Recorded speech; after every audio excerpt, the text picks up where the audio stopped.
7 minute മാത്രം നീണ്ട സത്യപ്രതിജ്ഞ. പുതിയ മന്ത്രിയായി ആദ്യം സത്യപ്രതിജ്ഞ ചെയ്തത് രാമചന്ദ്രൻ കടന്നപ്പള്ളി. സഗൗരവം പ്രതിജ്ഞ.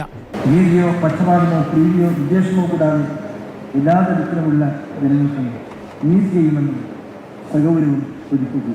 അടുത്ത ഊഴം KB ഗണേഷ് കുമാറിനായിരുന്നു. ദൈവനാമത്തിൽ പ്രതിജ്ഞയെടുത്ത് അധികാരമേറ്റു. അറിയിച്ചു കൊടുക്കുകയോ വെളിപ്പെടുത്തി കൊടുക്കുകയോ ചെയ്യുകയില്ലെന്ന് ദൈവനാമത്തിൽ സത്യം ചെയ്തു.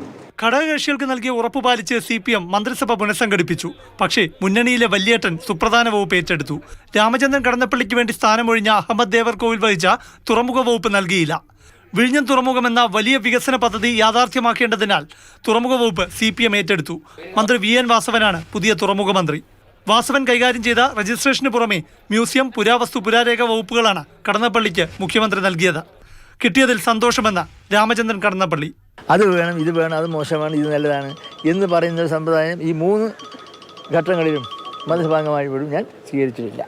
KB ഗണേഷ് കുമാറിന് ആന്റണി രാജു വഹിച്ചിരുന്ന പൊതുഗതാഗത വകുപ്പ് തന്നെ നൽകി. ചെലവ് ചുരുക്കും. ജീവനക്കാരെ അധ്വാനിച്ചു കൊണ്ടിരുന്ന പണം ഒരു സ്ഥലത്തും പാഴായി പോകാൻ സമ്മതിക്കില്ല. അതായിരിക്കും ബേസിക് ആയിട്ടുള്ള ഫോർമുല. അത്രയേ ഉള്ളൂ. സിനിമാക്കാരൻ കൂടിയായ ഗണേഷ് കുമാറിന് സിനിമാ വകുപ്പ് ലഭിക്കാൻ പല കോണിൽ നിന്ന് സമ്മർദ്ദങ്ങൾ ഉയർന്നിരുന്നു.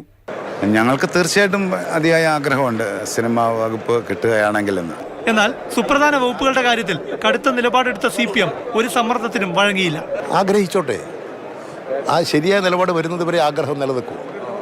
കാര്യങ്ങൾ വന്നാൽ ആഗ്രഹം തീരും. പുതിയ മന്ത്രിമാരുടെ സത്യപ്രതിജ്ഞയും വകുപ്പ് നിർണയവും നടന്നെങ്കിലും നവകേരള സദസ്സിന്റെ എറണാകുളത്തെ പര്യടനം പൂർത്തിയായ ശേഷമേ അടുത്ത മന്ത്രിസഭാ യോഗം ചേരൂ.